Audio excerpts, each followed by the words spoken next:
Ang intense ng mga kaganapan ngayon sa abot kamay na pangarap sapagkat lalambot ang puso ng anak ni Giselle na si Justin dahil sa mga sasabihin sa kanya ng lolo Pepe niya. Dito nga ay tuluyan ng makakausap ni Don Pepe ang apo niyang si Justin, at dito nga ay pakikiusapan niya ito tungkol sa ina nitong si Giselle. Samantala matapos nga ang naging pagtatalo nila Giselle at anak nitong si Justin, ay bigla namang dadating si Eric na nag-alaga at nagpalaki dito. Kaya naman ay biglang matitigilan si Giselle nang sabihin ni Eric na wag daw nitong saktan ang anak niyang si Justin. Gulat na gulat naman si Justin dahil sa pagdating ni Eric samantalang sising-sisi naman si Giselle sa nagawa nitong pagsampal sa anak niya. Samantala ay ipagkakatiwala naman ni Doc Carlos ang asawa niyang si Lynette kay Doc Denise dahil sa siya nga daw ang makakatulong sa kanya. Kaya naman ay magpapakonsulta nga itong si Lynette kay Doc Denise at dito nga ay sasabihin niya na pakiramdam niya nga daw ay merong mga taong gustong manakit sa kanya at itatanong niya nga dito kung nasisiraan na ba daw siya ng ulo. Sa kabilang banda naman matapos nga ang naging panggagamot ni Doc Denise kay Lynette, ay bigla nga itong mapapadpad sa Japan kasama si Annalyn at makikita nga din nila doon si Doc Lyndon. Masayang-masaya naman na ikukwento ni Annalyn kay Doc Lyndon ang naging experience nila ng kanyang inang si Lynette.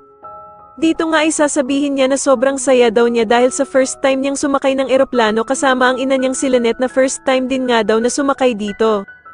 Samantala ay bigla namang tatanungin ni Doc Lyndon si Annalyn kung ano ba daw ang unang naiisip nito kapag nababanggit ang salitang Japan.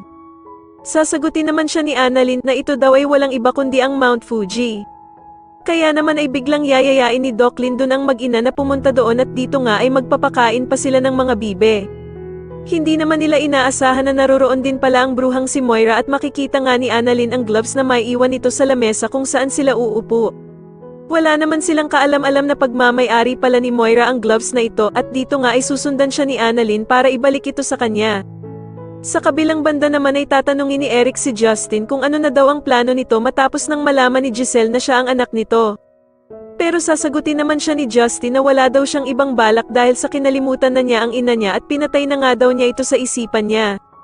Sa tingin niyo ano na naman kaya ang binabalak ng bruhang si Moira sa pagsunod nito sa Japan kila Annalyn at Lynette? Mas lalo na nga talagang nagiging exciting ang mga susunod na kaganapan kaya naman ay mas lalo pa nating abangan ang mas lalong gumigandang abot kamay na pangarap. Maraming salamat po sa inyong panonood at sana po ay masubscribe niyo ako. Maraming salamat po.